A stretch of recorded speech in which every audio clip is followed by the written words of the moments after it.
Pronto, então vamos lá. Para vocês que não sabem, a gente está numa série de exposições na carta de Paulo aos Gálatas. E a gente gosta muito de dar temas para as nossas séries, né? A gente sempre trabalha exposição em livros, mas a gente gosta de criar um tema para as séries para que tenha mais a ver com o assunto, né, geral assim do livro. E o tema da nossa série é Deixa eu viver a boa nova, que é um trecho da música lá do Palavra Antiga, né? E isso tem tudo a ver porque a carta de Paulo aos Gálatas é uma defesa para que o povo que está agora tendo contato com o Evangelho possa se manter firme na convicção da boa nova. A gente sabe que o contexto ali da carta aos Gálatas tem uma influência, né, religiosa dos judeus, dos mestres lá, os líderes religiosos, que estão tentando convencer esses novos convertidos ali a adotarem práticas da lei mosaica para meio que preencher o aspecto da salvação. Então, tipo assim, graça, legal, mas precisa fazer isso, aquilo e aquilo outro para poder compor agora essa ideia de salvação. Então esse é o contexto aí da carta aos Gálatas e por isso que a gente deu esse nome para a nossa série, né? Deixa eu viver a boa nova. Por quê? Porque a boa nova ela nos é suficiente. O evangelho para nós é suficiente, né? Isso se perdeu no meio do nosso evangelicalismo, se perdeu o peso, perdeu a profundidade, mas a gente não pode deixar de lembrar disso. O evangelho é suficiente para nós. Se você pudesse falar assim, o que eu preciso para viver? Você não precisa de uma lista, você precisa de uma única coisa, do evangelho. O evangelho é suficiente para você, para a sua forma de pensar, para a sua forma de agir, para como você tem as suas posições em diversas áreas aí da vida. O evangelho é suficiente aí para nós. Amém? Então, o título da nossa reflexão hoje aqui é Sem o evangelho só nos sobram os ídolos. Acho que o David introduziu bem aí na chamada adoração o texto lá do Salmo, porque tem tudo a ver com o que a gente vai falar aqui. Que sem o evangelho só nos sobram os ídolos. De fato, sem a presença marcante do evangelho, o nosso caminho sempre vai ser abraçar os ídolos. Sempre. Sem o evangelho na nossa vida, a gente só tem ídolos. Apego a ídolos. Quando a gente fala de ídolos, nem sempre são deuses, divindades ou coisa do tipo, mas diversas coisas que ao nosso redor nós vamos compondo como ídolos, né? E a gente sabe muito bem. Isso é interessante porque a necessidade do homem, né, por uma referência de adoração é algo que faz parte da nossa natureza. Todo ser humano tem uma necessidade por uma referência de adoração. Até mesmo o ateu? Até mesmo o ateu. Na verdade, o ateu ele só é ateu porque ele tem muita sede de uma referência de adoração. E aí ele vai se frustrando com as opções e aí ele cai num buraco. Só que esse buraco não garante que não há uma divindade ali onde ele presta um culto. Não garante. Porque dentro do coração humano há esse anseio, esse desejo por essa referência. Algo para se adorar. Todo ser humano. Isso é óbvio. Quando Deus criou Adão, o Adão só passou a ter vida quando o próprio Deus soprou o seu espírito nas narinas dele lá. Então isso significa que o ser humano, além de ser humano, é um ser espiritual. Todo ser humano é um ser espiritual para além de ser um ser humano. Mas aí, na queda, no pecado original, lá de Adão, aí os ídolos tomaram o lugar do próprio Deus. Então, a necessidade que o homem tem, por natureza, de uma referência de adoração, e quando Deus cria o ser humano e sopra o seu espírito ali, O que que Deus está fazendo com isso? Conectando o homem a uma realidade de adoração com o próprio Deus. Então, na queda, não perdeu o sentido de adoração. O que perdeu foi o alvo da adoração. Então, no lugar da pessoa de Deus ali, que é o que nos dá essa conexão da espiritualidade, os ídolos foram tomando conta da nossa referência. Aquilo que a gente buscava como referência, que sem o pecado a gente só olharia para Deus, agora nós temos opções. E as coisas estão aí, os ídolos estão aí tomando o lugar do próprio Deus na nossa vida, na vida humana. Então a necessidade de uma divindade continua presente no ser humano, mas agora ele passa a errar o alvo da sua busca por referência. Agora ele erra. Agora ele vai apontando para onde o seu coração, né? A sociedade romantiza a ideia do coração como deixa seu coração tomar conta.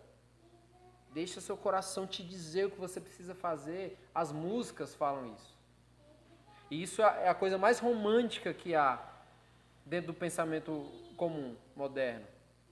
Por quê? Porque parece ser real. Só que, para o entendimento bíblico, esse é o maior problema que você pode arrumar.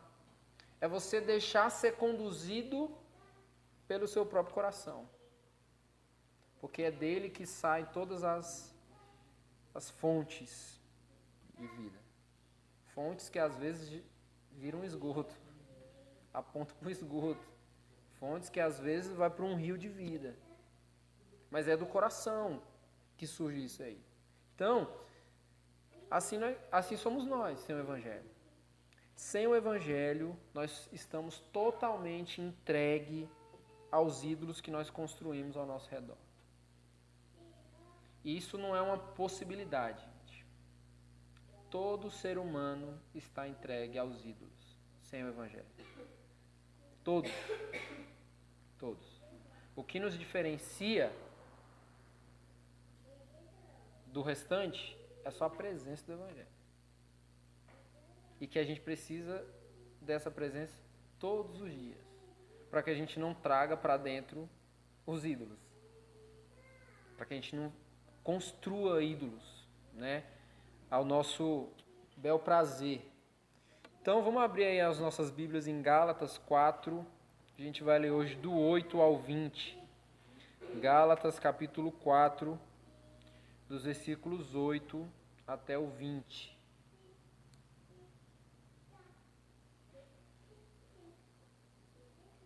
Gálatas 4, do 8 ao 20. O texto fala o seguinte: Mas no passado, quando não conheciam a Deus, vocês eram escravos de deuses, que por natureza não são deuses.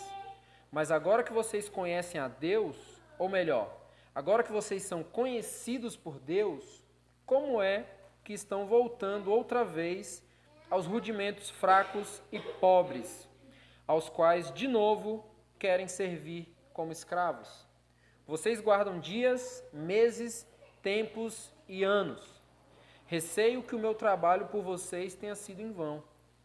Sejam como eu sou, porque também eu sou como vocês.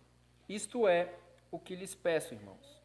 Vocês não me ofenderam em nada. E vocês sabem que eu lhes preguei o Evangelho a primeira vez por causa de uma enfermidade física. E por mais que a minha enfermidade na carne lhes tenha sido uma provação, vocês não me trataram com desprezo e nem desgosto. Pelo contrário, me receberam como anjo de Deus, como o próprio Cristo Jesus. O que aconteceu com a felicidade que vocês tinham? Porque posso dar testemunho de que, se fosse possível, vocês teriam arrancado os próprios olhos para me dar. Será que, por dizer a verdade, me tornei inimigo de vocês? Esses que se mostram tão zelosos em relação a vocês não estão sendo sinceros. O que eles querem é afastar vocês de mim para que vocês se interessem por eles. É bom ser sempre zeloso pelo bem, e não apenas quando eu estou com vocês, meus filhos, por quem de novo estou sofrendo as dores de parto, até que Cristo seja formado em vocês. Bem que eu gostaria de estar agora aí com vocês e falar em outro tom de voz, porque estou perplexo com vocês. Amém? Então, uma palavra de oração. Obrigado, Senhor, pela tua palavra. Obrigado porque ela é inspirada, totalmente inspirada, revelada, para nos instruir, para nos confrontar, para transformar, Pai, o nosso coração de acordo com a tua vontade, Pai. Eu te peço que o teu Espírito, Pai, possa transformar a nossa vida por meio da tua palavra. Não nos deixe ouvir e sermos apenas ouvintes, Pai, de uma mensagem que não faz sentido para a nossa vida, Pai. Mas que sejamos praticantes, Pai, zelosos pela tua santa palavra. No nome de Jesus eu te peço. Amém. Amém, gente. Gente, na nossa reflexão hoje, eu quero dividir esse texto aqui em duas partes, certo? A primeira parte vai dos versículos 8 a 11 e a segunda do 12 ao 20. Nessa primeira parte, que a gente leu, a gente pode ver que Paulo ele está mostrando aqui a sua preocupação com os Gálatas, né? E aqui ele se refere tanto aos judeus como aos gentios, né? Os gentios e os judeus convertidos que vivem ali nessa região da Galácia, certo? E aí ele está fazendo um paralelo aqui entre a vida no Evangelho e a vida apegada às religiões, aos dogmas religiosos aí do mundo, certo? Em outras palavras, Paulo ele está fazendo aqui uma distinção do que garante aos homens uma filiação e o que garante aos homens escravidão. O texto passado, do domingo passado, a gente falou sobre isso, sobre adoção, sobre a nossa posição diante de Deus, que é uma posição de filhos, mas não filhos por nascimento genético, né? Mas sim por causa de Cristo. Por causa de Cristo nós somos filhos de Deus, mas nós somos filhos adotados. Essa é a única possibilidade de a gente ser filho de Deus. Não é porque a gente tem origem judaica, não tem nada a ver com isso, mas é porque em Cristo, pela fé, nós somos filhos de Deus, filhos adotados, certo? Então aqui Paulo está fazendo uma distinção da vida no Evangelho e da vida apegada às religiões do mundo e como que isso garante para os homens a vida no Evangelho, uma filiação, e a vida apegada às religiões e os dogmas do mundo garante uma escravidão. Então nós temos o Evangelho e as religiões, e nós temos filhos de Deus e escravos. Nós temos aqui essa distinção aqui que Paulo está fazendo, certo? E aqui a gente já pode entender que fora dessa nossa filiação pela fé em Cristo, só tem uma condição para a gente viver. Se não somos filhos de Deus, somos escravos de ídolos. Não há outra possibilidade. Qual que é o tema da nossa reflexão? Sem o Evangelho, só nos sobram os ídolos. Então, se não formos filhos de Deus, o que somos? Escravos de ídolos. Essa é a única condição aí possível para a gente viver. Aí o que o versículo 8 diz, o início do texto? Mas no passado, quando não conheciam a Deus, vocês eram escravos de deuses, que, por natureza, não são deuses. Então lembram que toda vez que o texto começa com mas, é porque ele não está começando, né? Ele está continuando um assunto ali. Então a gente precisa ver o que foi falado antes. No final do texto da semana passada, hoje a gente começou no 8, mas no 6 e no 7, que foi o que a gente leu na semana passada, o texto diz o seguinte: e porque vocês são filhos, Deus enviou o Espírito de seu Filho ao nosso coração. E esse Espírito clama, Abba, Pai. Assim você já não é mais escravo, porém filho. E sendo filho, também é herdeiro por Deus. Então Paulo está apontando para uma coisa aqui. O homem sempre está em busca de uma divindade idealizada. Ele idealiza o Deus que é ideal para ele. Nós corremos esse risco constantemente de queremos montar um boneco onde a gente pode ir moldando cada membro do corpo desse boneco e a gente no final fala assim, esse aqui é o meu Deus, porque ele corresponde aos meus ideais. O homem ele sempre está em busca disso, até que ele conheça a Deus. Até que ele possa conhecer a Deus. A diferença é que a busca por uma divindade idealizada torna o homem escravo de ídolos. E conhecer a Deus torna o homem filho por adoção. Só que não é só isso. O texto no versículo 7 vai dizer que, e sendo filho também é herdeiro por Deus. Então, além de não ser escravo, ser filho, ainda é herdeiro, que é ainda mais profundo a nossa condição quando nós conhecemos a Deus.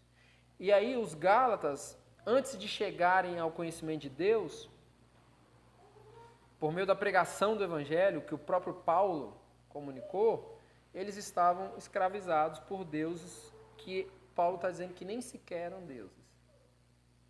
Você vê, a idealização era tão medíocre que os caras estavam escravizados por deuses que nem sequer eram deuses.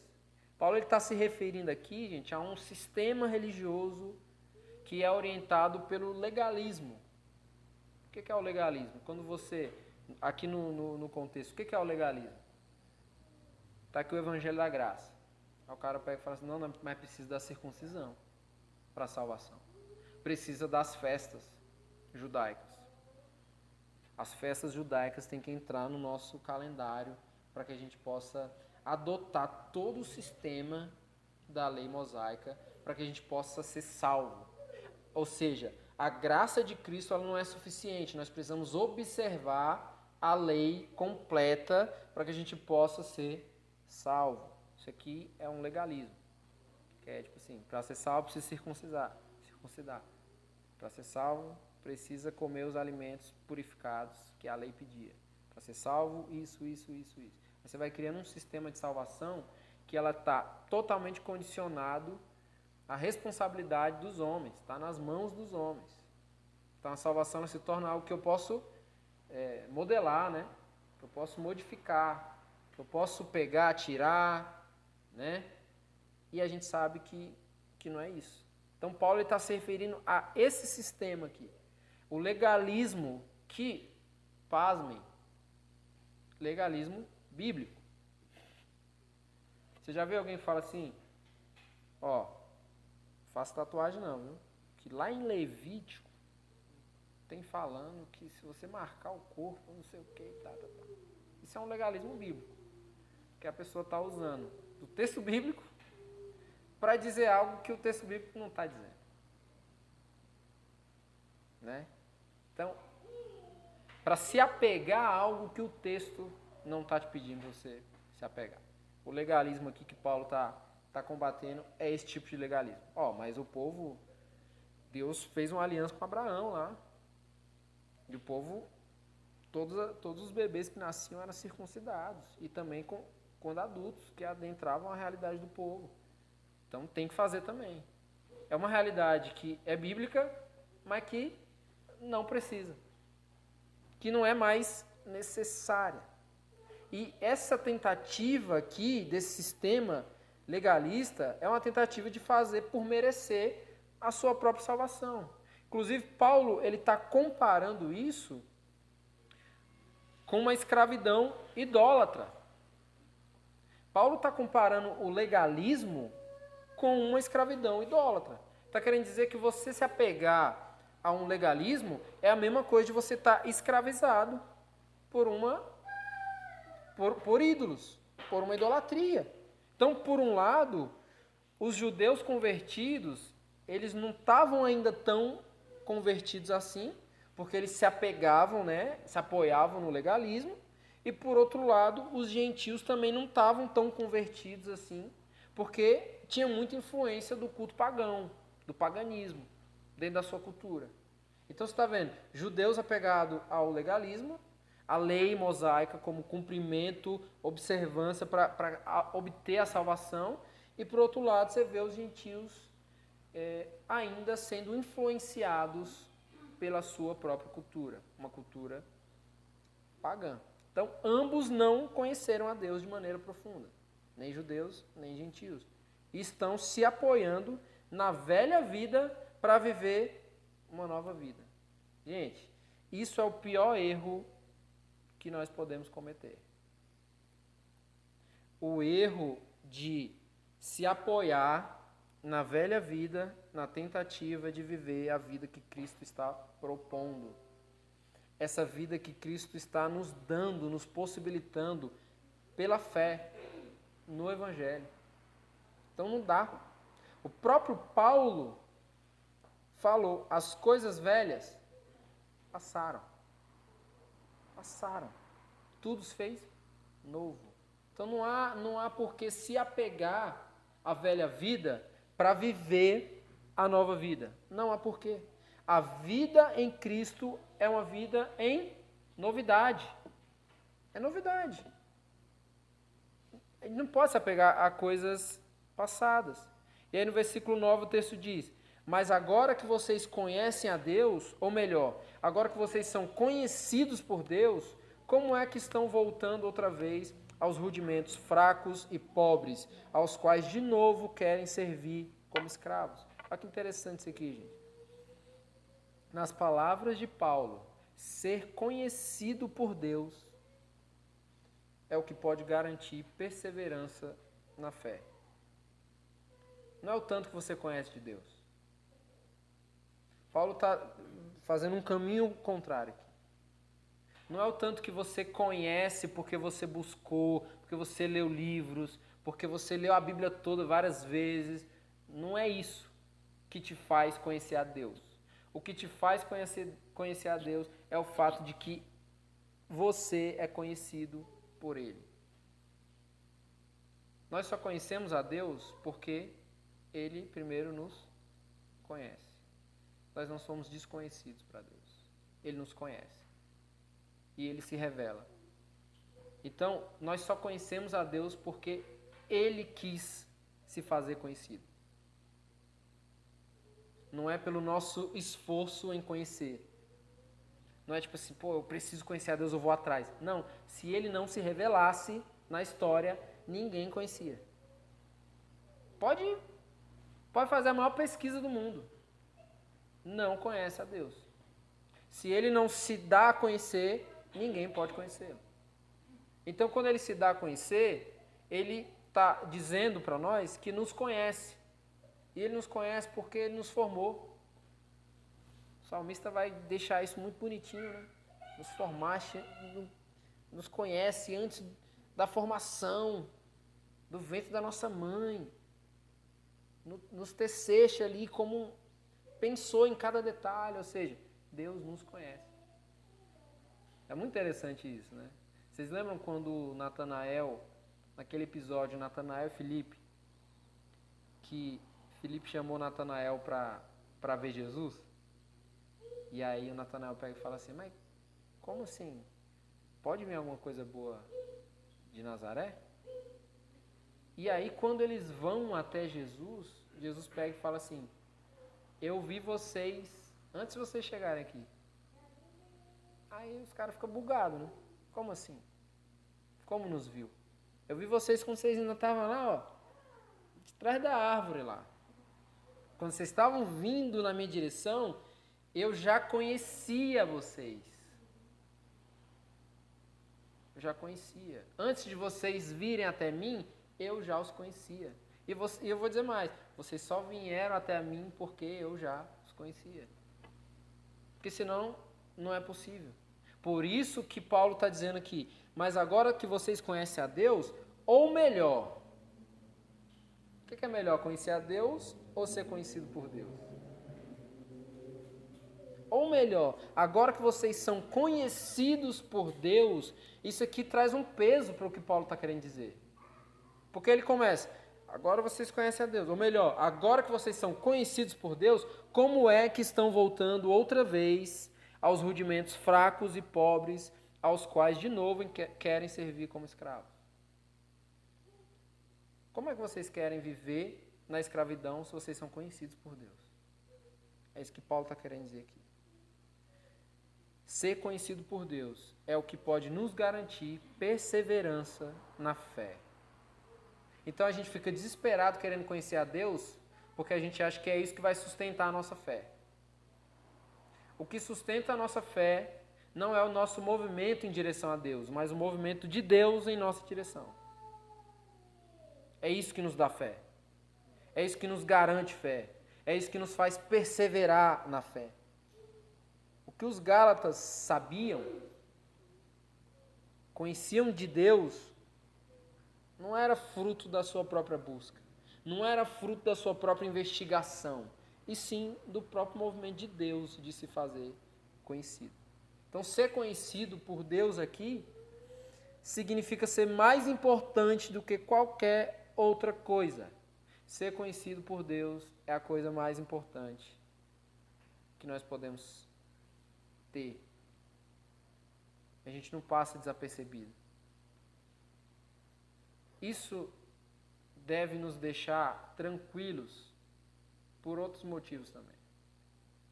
E um dos motivos é que a gente não precisa ficar performando o tempo todo.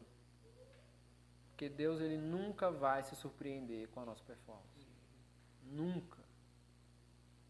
Nunca. Pô, agora eu vou dar o gás aqui, ó. Tipo, Deus vai me amar mais.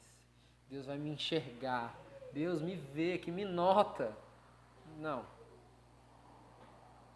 Ele te conhece. Ele não quer te notar. Ele te conhece. O que é mais interessante? Alguém que te vê passando na rua ou alguém que te conhece? Essa é a ideia. Deus, ele nos conhece. Nós somos conhecidos por Deus. E isso tem a ver com o movimento dele na nossa direção. Isso aqui é o que dá sentido para que a gente possa agora, a partir disso, conhecer a Deus. Porque nós somos conhecidos por ele, agora nós podemos conhecê-lo cada vez mais, né? Então, o que nos torna filhos adotados é o movimento dele na nossa direção, e não a nossa busca por um pai. O que faz de nós filhos de Deus não é o nosso desespero em busca de um pai, e sim o pai indo em direção dos seus filhos. Pode parecer não ter diferença, né? Mas tem. E muita. Tem muita diferença. Porque quando nós estamos em busca de um pai, mais uma vez nós vamos projetar o pai. Então a gente vai olhar e será que é esse?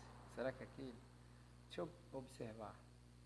Então a gente vai escolher o pai da maneira que a gente quer. Mas não é isso. É Deus que está indo em direção aos seus filhos. Por isso que nós somos filhos de Deus. Porque ele se movimentou na nossa direção. Por esse motivo. Deus tem mais interesse de ser nosso pai do que nós temos de ser seus filhos. Nunca esqueça disso. A gente fala, eu amo a Deus, Deus é meu pai, não sei o quê. Gente, o maior interesse nessa relação é o interesse do próprio Deus. Ele tem mais interesse de ser o nosso pai do que a gente tem interesse de ser filho dele. Isso é uma realidade. Isso é uma realidade. O que fundamenta a nossa certeza, a certeza que a gente tem em Cristo, certeza cristã, não é quanto do nosso coração está voltado para Deus, mas quão inabalável é o coração dele voltado para nós. Porque o nosso coração é fragilizado. Então tem dia que a gente está bem com Deus, tem dia que a gente não está, né? Tem dia que a gente precisa de incentivo para amar aquele que nos ama. É como se o próprio amor de Deus não é suficiente para nos incentivar a amá-lo, né? O coração de Deus em nossa direção continua inabalável, permanece inabalável. O nosso é que vai se modificando. E aí no texto, isso se comprova com a indagação de Paulo. agora que vocês são conhecidos por Deus, como é que estão voltando outra vez aos rudimentos fracos e pobres, aos quais de novo querem servir como escravos? Então, antes da conversão, os Gálatas, eles se submetiam aos rudimentos, ou seja, eles se submetiam aos elementos do mundo pagão, às coisas da cultura.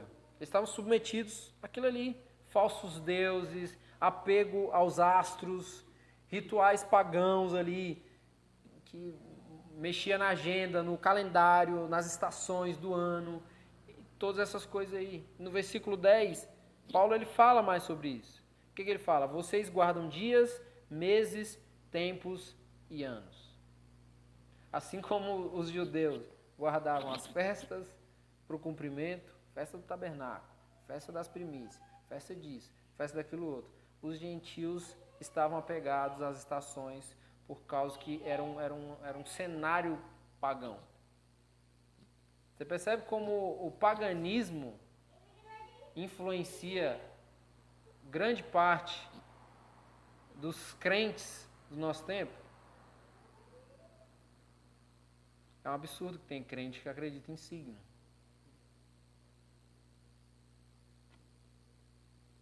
Só ler aqui, ó. Não é nem eu. Nem sou eu. Tá aqui. Paulo, ele está falando. Agora que vocês são conhecidos por Deus, como é que vocês estão voltando? Peraí, gente. Como é que vocês estão voltando a acreditar em signo? Depois que vocês são conhecidos por Deus. Como é que vocês estão observando os astros para direcionar a caminhada de vocês? Como assim? Vocês são conhecidos por Deus. Não voltem a isso aí. Vocês guardam dias, meses, tempos e anos. Então, estão ambos aqui. Judeus e gentios parece que estão vivendo ainda em resposta à velha vida.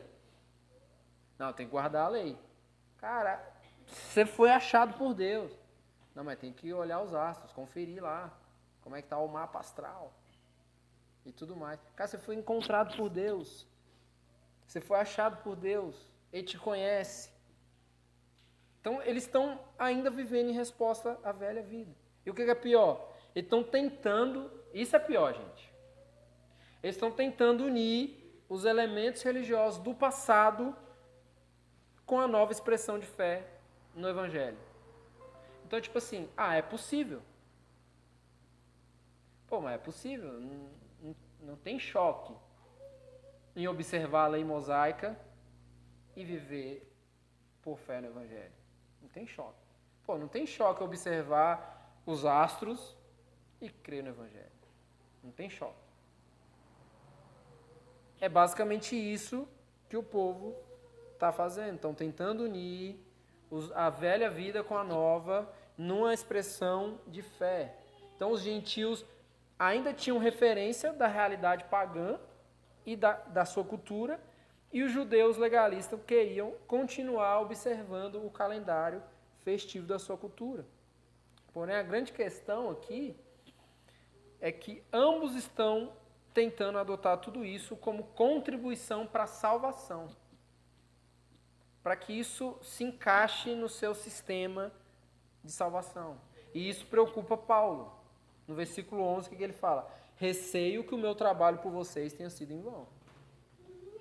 Eu receio que o evangelho que eu preguei para vocês, parece que vocês ouviram aqui e saiu aqui. Né? E a resposta prática aqui dos Gálatas preocupou Paulo. Por causa dessa possível maneira que os Gálatas estavam entendendo o evangelho. Gente, tem crente, sério mesmo, crente que diz que acredita no Evangelho e que abre a boca para dizer que todos os caminhos levam a Deus. Tem crente que diz que crê no Evangelho. Que todas as expressões de espiritualidade existente no mundo se convergem em um caminho que leva a Deus. Cara, isso é impossível. Então, Paulo está preocupado aqui, porque é como se ele estivesse dizendo, peraí, acho que vocês não estão entendendo não o Evangelho. Acho que o evangelho que eu preguei para vocês não compreenderam. Vocês estão fazendo uma misturada doida. E mais, ainda estão tentando convencer os outros dessa misturada que vocês estão fazendo aí. Então, até o versículo 11 aqui, a gente viu que Paulo ele fez uma distinção da fé no evangelho e a fé e apego aos dogmas religiosos aí, dessas crenças que são contrárias ao evangelho. E aí depois que ele faz essa distinção, agora ele vai apresentar, aí, a partir do versículo 12 em diante, até o 20, como o evangelho, que é o interesse de Paulo. O interesse de Paulo não é ficar combatendo, é apresentar o evangelho. Porque o evangelho em si já combate. Entendeu? Como que o evangelho afeta a vida humana a partir do seu próprio conteúdo, a partir de si mesmo. O evangelho afeta a vida humana a partir dele mesmo. E não com contribuições, participações, fits, né? Evangelho, fit, circuncisão. Não. Entendeu? O evangelho afeta a nossa vida a partir dele mesmo, do próprio conteúdo dele mesmo, e não a partir de qualquer outra influência. Versículo 12. Sejam como eu sou, porque também eu sou como vocês. Isto é o que lhes peço, irmãos. Vocês não me ofenderam em nada. Pode estar perguntando assim, por que Paulo está falando isso? O que tem a ver, né?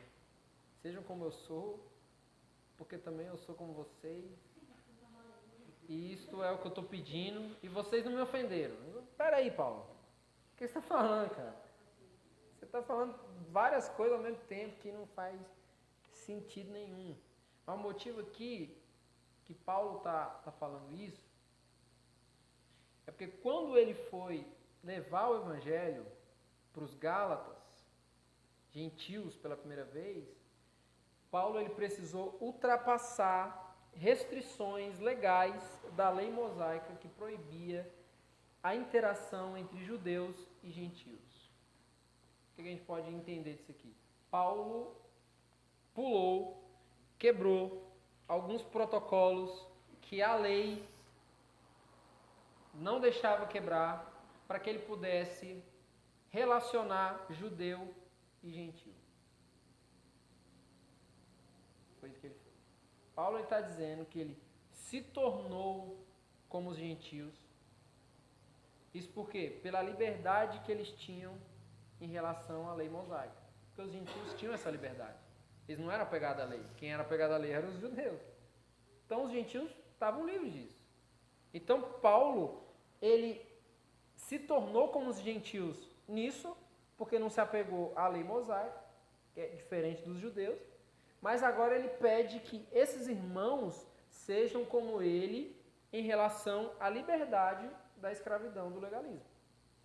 Então Paulo olha para o gentio e fala assim, ó, eu sou como vocês porque eu não me apeguei a nenhum tipo de apego à lei.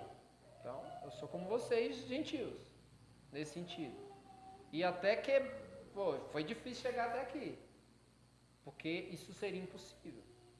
Agora eu quero que vocês sejam como eu. Como? Não se apegando ao legalismo que os judeus têm. Eu fui como vocês, agora sejam como eu. Não se apeguem à escravidão do legalismo. Em outras palavras, o pedido aqui de Paulo é para que os Gálatas não se coloquem em condição de escravidão religiosa. Jamais. Não se coloquem em escravidão, em condição de escravidão religiosa. Por isso aqui, gente, que a ênfase de Paulo é essa liberdade que o Evangelho produz. É isso que o Evangelho produz. Liberdade. Liberdade de qualquer escravidão religiosa, de qualquer apego religioso, legalista, tudo mais. É somente no Evangelho que se faz possível viver em liberdade. E a gente precisa compreender que tipo de liberdade o Evangelho nos proporciona. Para que a gente não pegue essa liberdade e jogue na lata do lixo. A gente precisa entender. Então, Paulo tem essa ênfase. O Evangelho pode libertar, o Evangelho, a palavra de Deus, o Cristo, o Deus encarnado, é o que pode libertar de qualquer escravidão. E ele ainda diz mais: vocês não me ofenderem em nada. Olha que maturidade. Vocês não me ofenderem em nada. Paulo está evidenciando aqui que ao pregar o evangelho para os Gálatas, ele ainda conseguiu estabelecer uma relação saudável com ele. Às vezes a gente acha que a gente precisa modificar o conteúdo da nossa mensagem, a mensagem do evangelho, precisa modificar para a gente não perder amizades. Está errado. Paulo pregou o evangelho para os Gálatas e ainda ganhou amigos. Fala assim, ó, vocês não me ofenderem em nada não, tá tudo certo. Aí a gente prega o evangelho, os caras xingam nós, estamos sendo perseguidos. Qual a novidade?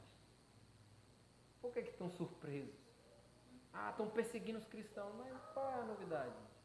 A gente está surpreso por quê?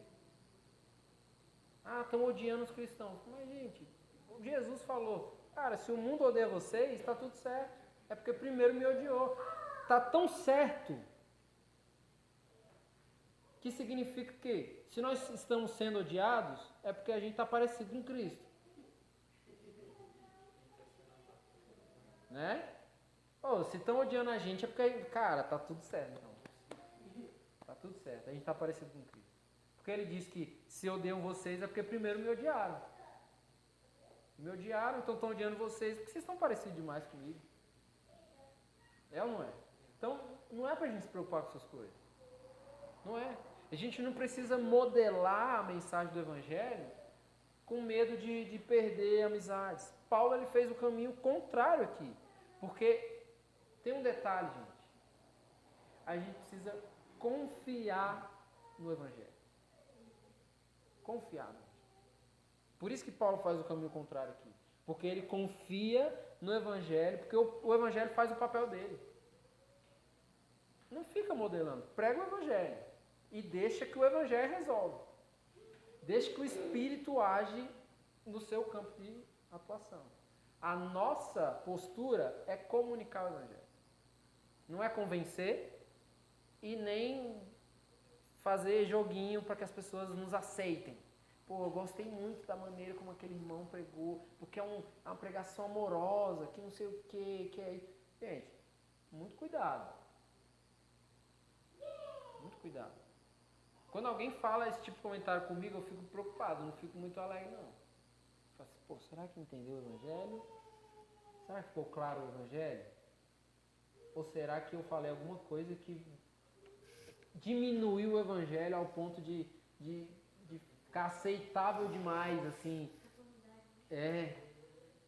Tipo assim, pô, esse Evangelho aqui tá legal, eu consigo pegar ele muito fácil, assim, porque... Né?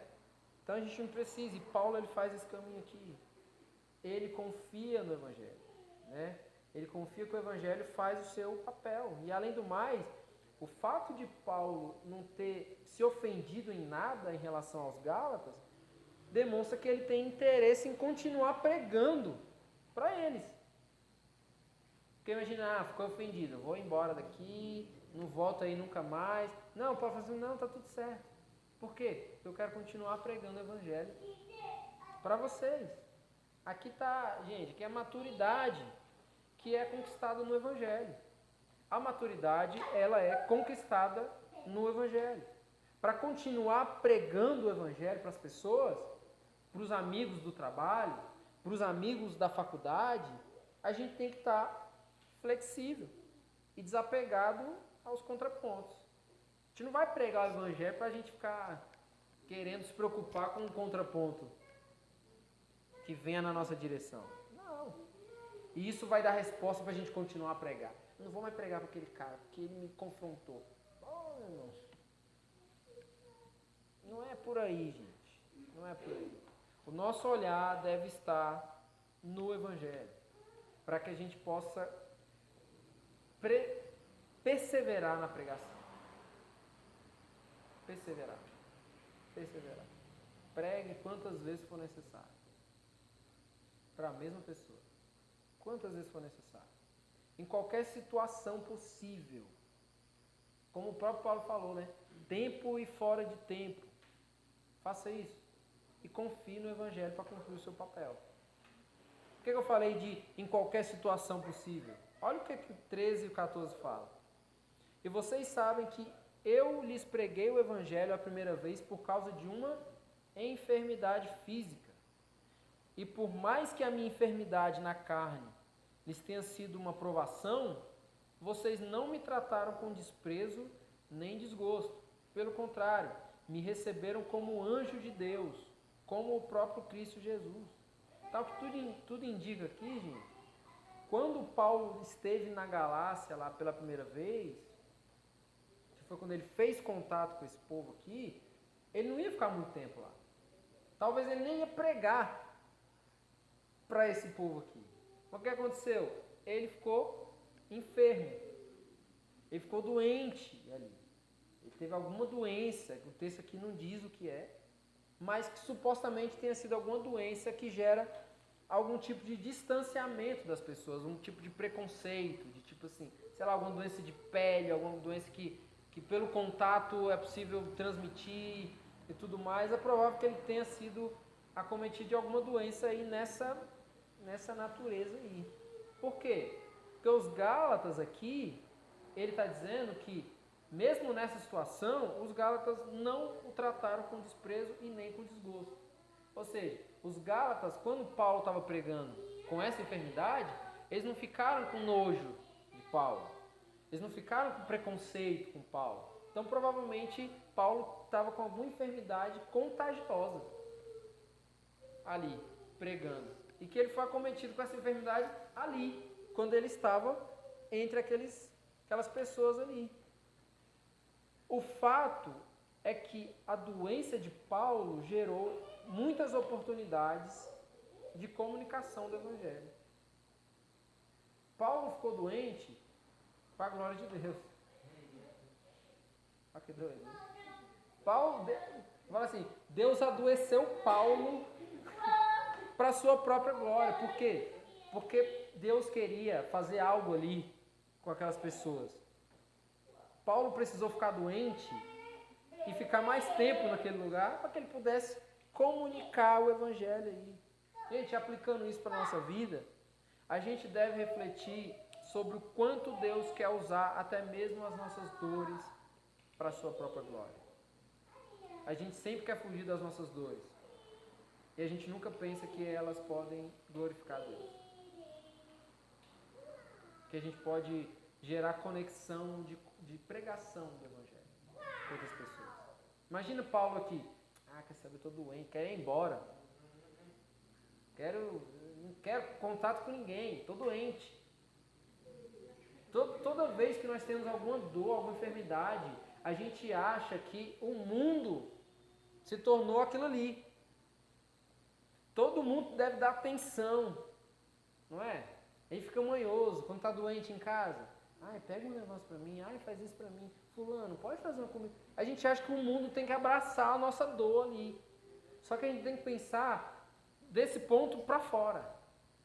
O quanto que tudo à nossa volta pode ser afetado positivamente por meio da nossa dor.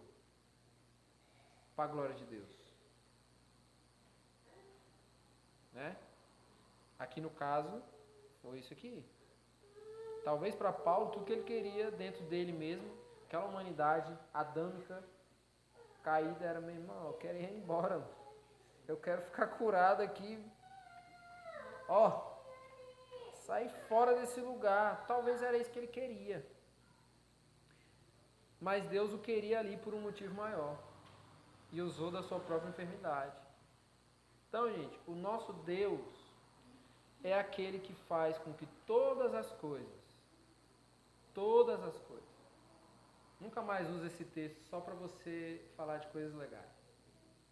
Porque o nosso Deus é aquele que faz com que todas as coisas, boas, ruins, dolorosas, agradáveis, desagradáveis, cooperem para o bem daqueles que o amam. Todas as coisas. Até a enfermidade? Até a enfermidade. Até a morte? Até a morte.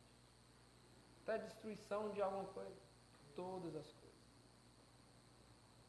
Até um monte de bilionário indo lá para o fundo atrás de ver Todas as coisas. Deus faz com que todas as coisas cooperem para o bem daqueles que o amam. Todas as coisas. Então a enfermidade de Paulo cooperou tanto que ele mesmo diz que os Gálatas o receberam como anjo de Deus, como o próprio Cristo Jesus. Gente, a pregação de Paulo, agora imagine aí, esses caras estão recebendo Paulo como se fosse um anjo de Deus, como o próprio Cristo Jesus. Imagine aí a pregação de Paulo. A pregação de Paulo foi tão fiel, gente, ao Evangelho, que no momento de dor, no momento de enfermidade, de sofrimento, as pessoas recebem ele como o próprio Cristo. Aí a gente faz o quê? Quando a gente está tudo bem, a gente dá o gás para pregar o Evangelho. A gente usa as melhores palavras. Mas quando a gente está dentro do Uber, indo para casa morrendo de sono, que a gente não quer papo com ninguém, às vezes o Uber entra no assunto que é só você jogar para dentro. Aí não Deus é bom. Não, é isso, Por quê? Porque a gente está tomado pela nossa realidade. A gente pode pensar, eu estou doente, eu não posso falar muito. Imagine aí, Paulo, gente, eu vou falar o básico do Evangelho porque eu estou meio doente aí. Aí tipo assim, vocês entendem aí o que eu falar aí, tá tudo bem. Mas eu não vou assim chegar com, aquele amor pelo Evangelho para falar não que eu estou doente. Não é o que parece aqui. Os Gálatas receberam Paulo como um anjo de Deus, como o próprio Cristo Jesus. Então Paulo, em meio à dor e o sofrimento, pregou o Evangelho com fidelidade, com amor, de maneira radical. Não importa, estou doente, não estou, não importa. O que importa é o que eu sei, de onde Deus me quer, do que Ele quer fazer através de mim. É isso que Paulo está. É a realidade de Paulo aqui. Os versículos 15 e 16 fala assim, Paulo falando, o que aconteceu com a felicidade que vocês tinham? Porque posso dar testemunho de que, se fosse possível, vocês teriam arrancado os próprios olhos para me dar. Olha o tamanho da admiração que os Gálatas tinham por Paulo, quando Paulo pregou o Evangelho doente para ele. Paulo tem certeza que esses caras eram capazes de arrancar os próprios olhos e dar para eles, de tamanha admiração e alegria com o recebimento da mensagem. E aí ele fala, será que por dizer a verdade me tornei inimigo de vocês? Olha só. Paulo está indagando aqui os Gálatas sobre o que pode ter mudado o comportamento deles. Desde a sua primeira visita lá entre eles. O que aconteceu que mudou tudo aí? Cadê aquele amor que vocês tinham por mim? Cadê aquele carinho? Aquele carinho que vocês me receberam como anjos de Deus. Né? E aqui, nessa parte, se fosse possível, arrancariam os próprios olhos para dar, representando aí tamanha admiração. O que aconteceu? É interessante que Paulo ele indaga, mas ele já sabe a resposta. Né? Ele já coloca a resposta. A verdade pregada fez de Paulo um inimigo dos Gálatas. Então ele sabe. O que aconteceu? Será que por dizer a verdade me tornei inimigo de vocês? Gente, isso aqui é muito sério. O que está acontecendo aqui é o seguinte. Enquanto estivermos pregando o Evangelho sem tocar nos ídolos das pessoas, elas vão nos amar. Se não tocar nos ídolos, está tudo certo. Aquele pastor é uma bênção. Não tocou nos ídolos, está tudo certo. Não mexeu nas feridas, aí a gente é chamado de homem de Deus, mulher de Deus. O cara ali é sinistro. Amigos, nos chamaram de amigos. Mas aí a partir do momento que os ídolos forem confrontados, a gente passa de amigo para inimigo. Então, aqueles que, se possível, arrancariam os próprios olhos para dar para Paulo, agora são capazes de arrancar os olhos do próprio Paulo e jogar fora. Agora ele é capaz disso. E Paulo está dizendo aqui que eles tinham alegria. Paulo está sugerindo que esse povo tinha alegria. Por que ele fala? O que aconteceu com a alegria que vocês tinham? Que agora vocês não têm mais. Então, quando eu preguei o evangelho sem tocar nos ídolos, vocês tinham alegria nos olhos. Vocês estavam felizes com a mensagem. Mas quando eu começo a confrontar os ídolos, o que aconteceu com a alegria de vocês? Para onde foi? Gente, a verdade do evangelho, presta atenção nisso. A verdade do evangelho deve entristecer as nossas falsas alegrias. E para a gente tem que estar tudo bem. A verdade do evangelho deve entristecer as nossas falsas alegrias. E mais, nos dá um verdadeiro coração alegre, direcionado pelo evangelho. Aí os versículos 17 e 18. Esses que se mostram tão zelosos em relação a vocês não estão sendo sinceros. O que eles querem é afastar vocês de mim, para que vocês se interessem por eles. É bom ser sempre zeloso pelo bem e não apenas quando estou com vocês. Então, o que está acontecendo é que esses falsos líderes aí, eles estão se mostrando cuidadosos com os gálatas. Eles estão zelosos, né, em relação a eles, como Paulo está dizendo aqui. Mas por que eles querem isso? Qual que é o interesse deles?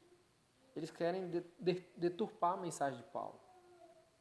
Eles querem fazer isso como uma estratégia de proteção.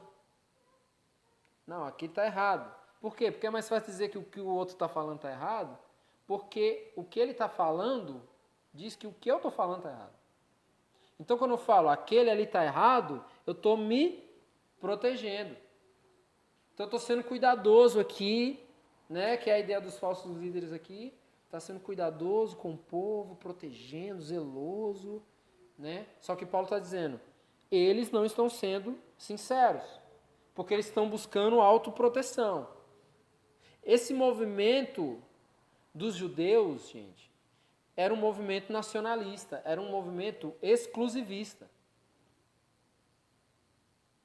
É tanto que, uns capítulos para trás, a gente viu que Pedro não sentou, deixou, aliás, de comer, de sentar à mesa com gentios. E Paulo chega para ele e fala assim, Pedro, por que você fez isso, cara? Por que você está deixando de sentar e comer com os gentios? Se você conhece o evangelho. Por quê? Porque Pedro estava tomado pela sua cultura. A sua cultura estava acima do evangelho. E a cultura de Pedro é o quê? Cultura judaica, exclusivista. Judeu não senta com gentio. Esse é o movimento dos judeus, nacionalista, né?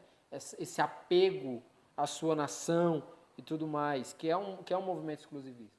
Aí já o movimento cristão que está surgindo ali, né, já aparece com um caráter diferente, já aparece com um caráter inclusivista, porque agora inclui gentios e judeus dentro de uma mesma realidade. É diferente. Isso daqui, gente, esses líderes aqui legalistas, eles estão olhando para esse movimento cristão acontecendo, pregação do evangelho, Paulo, os apóstolos, eles estão olhando para isso daqui como uma ameaça. Isso aí é perigoso. Esses caras aí estão incluindo demais, então isso aí é perigoso. E além deles acharem que aquilo ali ameaça eles temem que haja uma perseguição dos cristãos em relação aos judeus, por causa disso. Então, por que eles estão sendo zelosos com os gálatas? Porque eles estão se protegendo. Eles estão tentando se proteger dos cristãos. Por isso que Paulo está dizendo, eles não estão sendo sinceros aí com vocês. Então, convencer os gálatas a aderirem toda a lei mosaica como um elemento, né, para a salvação, é também uma tentativa de arrebanhar seguidores para a sua própria proteção, para os seus próprios interesses. Esses líderes aqui, eles estão cuidando, mostrando que aquelas pessoas são importantes, porque na verdade eles têm interesses particulares ali e mal intencionados. Paulo está dizendo isso, esses caras estão mal intencionados, eles não estão sendo sinceros. Eles não foram transformados pelo Evangelho, não foram. Eles estão apegados ainda aos ídolos e às corrupções desse mundo. Então, o que eles querem? Eles querem distanciar o povo de Paulo. Eles querem que o povo fique cada vez mais distante de Paulo. Por quê, gente? Distanciar o povo de Paulo é distanciar o povo do Evangelho. É diretamente isso. O problema não era com Paulo. O problema é com a mensagem que Paulo carregava. A mensagem que Paulo carrega nos confronta. Então nós queremos afastar o povo, distanciar o povo de Paulo para que a gente fique protegido aqui numa redoma. Né? Essa é a ideia aqui. E aí o que Paulo alerta aqui? Que o verdadeiro zelo é aquele que protege em todo tempo e não apenas quando está em perigo. Então vocês têm que ter zelo não só quando precisar, mas é sempre. Não é só quando está em perigo, mas é sempre. E aí, indo para a parte final do texto, Paulo ele já vem expressando agora um sentimento que é muito importante, que é o que ele sente por esse povo. Paulo ele tem um sentimento de pai pelos Gálatas. Ele ama esse povo. O que faz com que Paulo, doente, permaneça entre eles e pregue o Evangelho, e que agora escreve para esse povo, é o seu amor, é o seu cuidado. Ele tem um sentimento paterno. O que o texto diz na parte final? Meus filhos, já começa falando isso. Meus filhos, por quem de novo estou sofrendo as dores de parto, até que Cristo seja formado em vocês. Bem que eu gostaria de estar agora aí com vocês e falar em outro tom de voz, porque eu estou perplexo com vocês.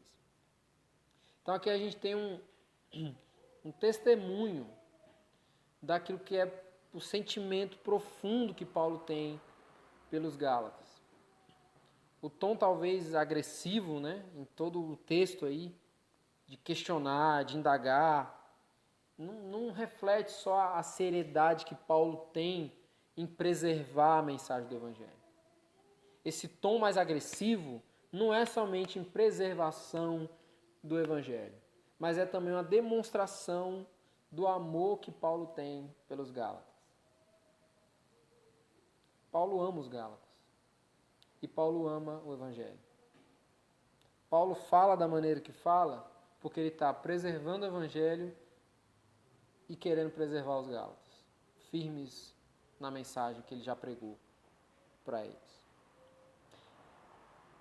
Essa ação e esse sentimento de Paulo aqui retrata bem uma frase que João Calvino falou.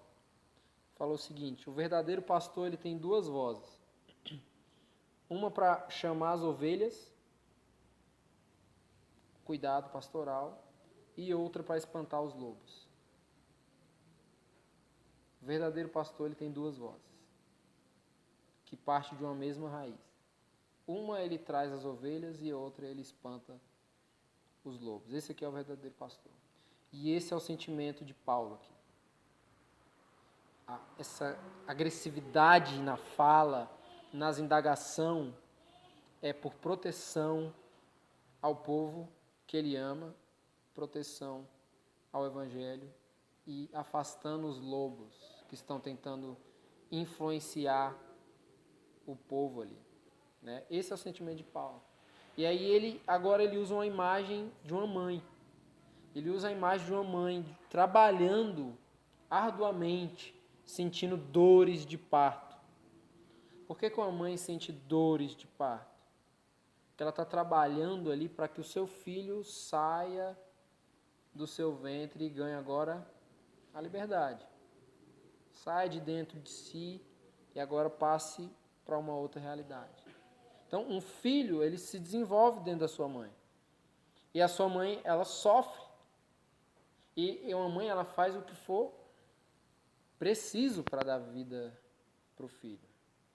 Se for um parto de risco, dificilmente. Estou falando dificilmente porque deve ter casos. Mas dificilmente você vai ver uma mãe que fala assim, pode matar o filho, que eu fico viva. Em caso de ter que escolher, não, eu fico. O filho não. Você já viu uma mãe que faz isso? A mãe, ela está disposta a dar a vida dela. Assim, cara, salva meu filho. Porque ele tem que sair daqui de dentro e ir para a realidade. Eu? Não importa. Não importa. Paulo tendo que contrariar todo um sistema para poder unir gentios e judeus. Quem que vê o sofrimento que Paulo passou para tornar isso possível? Para chegar a um povo onde ele não seria aceito. Quem que vê isso? E o que ele está dizendo? O trabalho é como se fosse o sentimento de dores de parto. Ele usa uma linguagem que, para você entender a profundidade do que ele está querendo dizer. Ele não está se comparando à mulher, mas ele está querendo dizer qual é a posição dele diante disso, o tamanho do sentimento que ele tem pelos Gálatas. O tamanho. Que é o sentimento de uma mãe que está sentindo dores ali, que está trabalhando arduamente, sentindo dor, mas pensando no objetivo final daquilo ali, que é colocar o seu filho para fora, para que ele ganhe ali agora uma nova realidade. Então, uma mãe, o filho se desenvolve dentro da sua mãe, ela sofre, ela faz o que for preciso para que o filho viva, né, para dar vida ao seu filho. Mas isso não significa que ela não queira que o filho permaneça dentro dela. Ela faz o que é preciso. Mas isso não significa que ela está querendo dizer que tem que ficar dentro. Ela faz isso porque ela quer que ele saia. Essa é a grande beleza da carta aos Gálatas. O Evangelho coloca para fora. O Evangelho liberta. O Evangelho traz liberdade para os cativos. O Evangelho dá vida a quem está sendo gerado. O Evangelho faz isso. O Evangelho nos livra da falsa necessidade que nós temos, que nós achamos que temos, de adotar ídolos para nós mesmos. O Evangelho nos livra disso. Então, Paulo ele se diferencia aqui desses falsos mestres, porque, diferentemente deles, que são zelosos para obterem benefícios próprios e para obter seguidores para si, Paulo está preocupado em quê? Em ver Cristo sendo formado naquelas pessoas. Paulo não está querendo seguidor para si. Os falsos mestres estavam querendo. Paulo está querendo ver o quê? Cristo sendo formado neles. Esse é o objetivo dele. E para isso ele está disposto a sofrer dores como de parto. Como de parto. Gente, isso é o que o Evangelho faz em nós. Nos livra dos ídolos, nos dá vida junto ao Pai e nos dá o privilégio de sofrermos as dores de parto para vermos Cristo sendo formado nas pessoas à nossa volta. Sofrer pelo Evangelho, gente, é privilégio, não é perseguição injusta. Privilégio. Privilégio. É isso aqui. Deus quer ver em nós uma fé funcional. Uma fé que funcione. Nós não ganhamos a Cristo para ficarmos sentados esperando a volta dele. Não foi para isso que a gente ganhou. Paul Walsh fala uma coisa que é muito interessante. E é óbvia, objetiva e direta. Vá, pregue e morra. É isso. Tempo fora de tempo. Com saúde, com enfermidade. dentro do ônibus, no meio da rua, na igreja, na pizzaria. Pregue o Evangelho. Pregue o Evangelho. Esse amor de Paulo pelo Evangelho é algo que deve nos inspirar. A gente precisa, gente, do Evangelho desesperadamente. Não é só quem está ali fora. Essa é uma grande tônica também da carta aos Gálatas. Paulo quer dizer para os crentes que nós precisamos do Evangelho todos os dias. Porque dentro de nós há mais ídolos do que o que a gente imagina. Há mais ídolos. Não pregar o Evangelho, gente, essa mensagem que a gente testemunha, que transformou a nossa vida, não é? A gente não testemunha o Evangelho, o Cristo me salvou. Quando a gente não prega essa mensagem, que foi a mensagem que nos salvou, que transformou a nossa vida, nós estamos nutrindo dentro de nós ídolos mortos. Ídolos que têm boca, como o texto que a gente leu, mas não fala. Tem boca, mas não fala. Ou melhor, vou agora dizer uma coisa que Agostinho falou. São mudos que falam. O que é pior, gente? Ter boca e não falar, ou ser mudo que fala? Muitas das vezes nós somos esses, mudos que falam. Falamos só o que nos convém. Nós fomos chamados para pregar o Evangelho. Ah, mas eu não consigo chegar a pessoa na rua e pregar o Evangelho. Ah, mas isso e aquilo. Nós fomos chamados para pregar o Evangelho. Sempre. Prega o Evangelho. Tempo e fora de tempo. Não perca um segundo sequer da sua vida sem comunicar o Evangelho. Isso se o Evangelho faz sentido para a gente. Isso se a vida dos apóstolos faz sentido para a gente. Se o que Cristo conquistou na cruz faz sentido para a gente. Eu gosto muito do texto lá de Atos 4 e 20. Quando Pedro e João, naquele fervo da plantação da igreja primitiva, que os caras estão pregando o Evangelho, sinais e maravilhas acontecendo, e eles estão diante do Sinédrio, diante de um tribunal de homens importantes da lei da época. E está ali Pedro, que vocês sabem bem quem é, e João, que também vocês sabem bem quem é. E todo aquele povo está questionando o porquê que eles falam dessa mensagem. E estão falando, vocês têm que parar de falar dessa mensagem.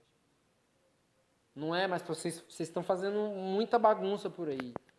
Olha Jerusalém como é que está. Uma loucura. 3.000 pessoas reunindo no pátio do templo. Que loucura. Vocês estão fazendo muita bagunça aí. Vocês têm que parar de fazer isso. Pedro e João olham para aquela massa poderosa da época e falam assim, nós não podemos deixar de falar do que vimos e ouvimos. Peça qualquer coisa. Ainda fala assim, por acaso, a gente tem que obedecer a homens ou a Deus? Gente, obedeçam às leis. Mas em caso de ter que obedecer a Deus ou aos homens, obedeçam a Deus. Pô, mas aí, Paulo sendo judeu também, o sistema do seu povo impede que ele fale com os gentios. Ué, mas eu tenho que obedecer a quem? A Deus ou aos homens? Prega o Evangelho, gente. A gente precisa pregar o Evangelho. Para que a fé que nós falamos que temos seja uma fé operante, viva. Que não seja uma crença, mas que seja uma fé. E para que Cristo seja formado entre as pessoas que estão ao nosso redor. O nosso trabalho é para isso. Para ver Cristo sendo formado. É para a gente olhar para você e ver Cristo. Não é ver uma mulher preta, uma mulher branca, isso, aquilo, um skatista. Não, é ver Cristo sendo formado. Cada um. É isso. Filhos de Deus, adotados, onde nós podemos ver Cristo sendo formado. Amém? Vamos orar. Deus, muito obrigado, Senhor, pela Tua palavra. Muito obrigado pelo Evangelho, Pai. Muito obrigado por essa mensagem de redenção que transforma as nossas vidas, Pai.